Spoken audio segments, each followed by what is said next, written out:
ওটা আয়না ঘরের চেয়েও ভয়ঙ্কর।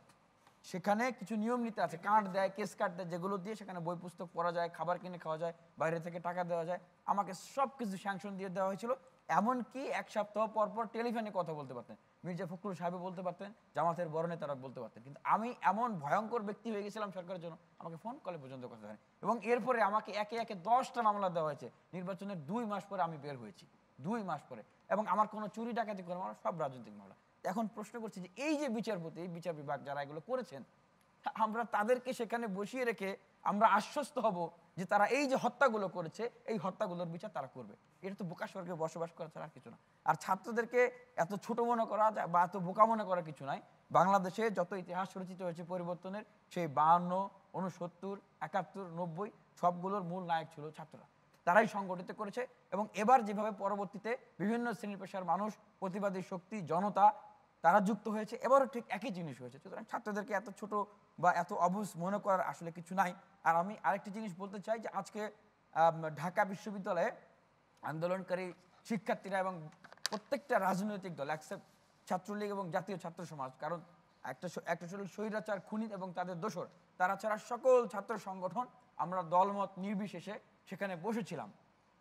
আমাদের মতের পার্থক্য আছে, ডান বাম, কিন্তু দেশের এই বৃহৎ স্বার্থে আমরা এখন বসেছিলাম। আমরা সিদ্ধান্ত নিয়েছি যে 15ই আগস্ট জাতীয় শোক দিবস থাকবে না, থাকবে না। এবং 14 তারিখ, 15 তারিখ শিক্ষার্থীরা রাজপথে থাকবে এবং 21 তারিখ রাজপথে থাকবে। কেন এই সিদ্ধান্ত?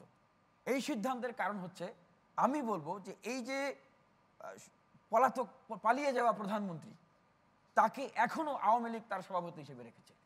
আর আওয়ামী লীগের নেতাকর্মীরা বলছে তারা যে আওয়ামী লীগ তো দোষী না।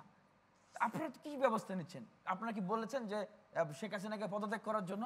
আপনারা কি এই ধরনের কোনো রিফরমেশনের কথা বলেছেন? এখনও তো আপনারা শেখ হাসিনাকে ভগবান আল্লাহ খোদার মতোই মানছেন।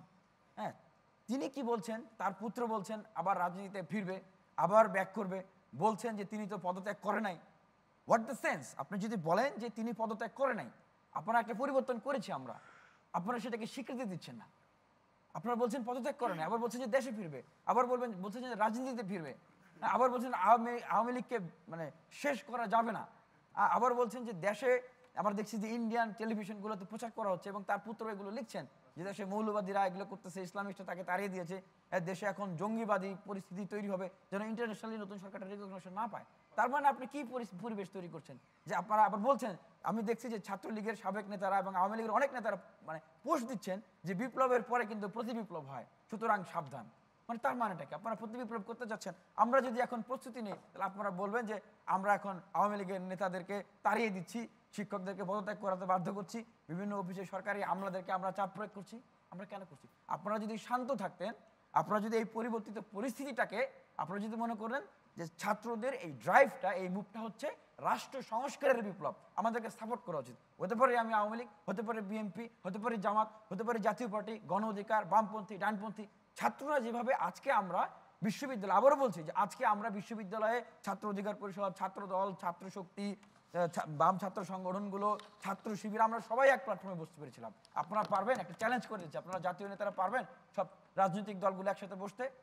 এখন হয়তো পারবেন, কিন্তু আগে তো পারেন নাই, নির্বাচনের আগে পেরেছেন। আমি একটু শেষ করে দিব, আমরা কেন বসেছি? আমরা আজকে বসেছিলাম দেশকে সংস্কার করার জন্য। আমরা কোন সংস্কার নিয়ে আপনার কাছে আমি আবার আসবো। ধন্যবাদ জনাব আবু আলম শহীদ।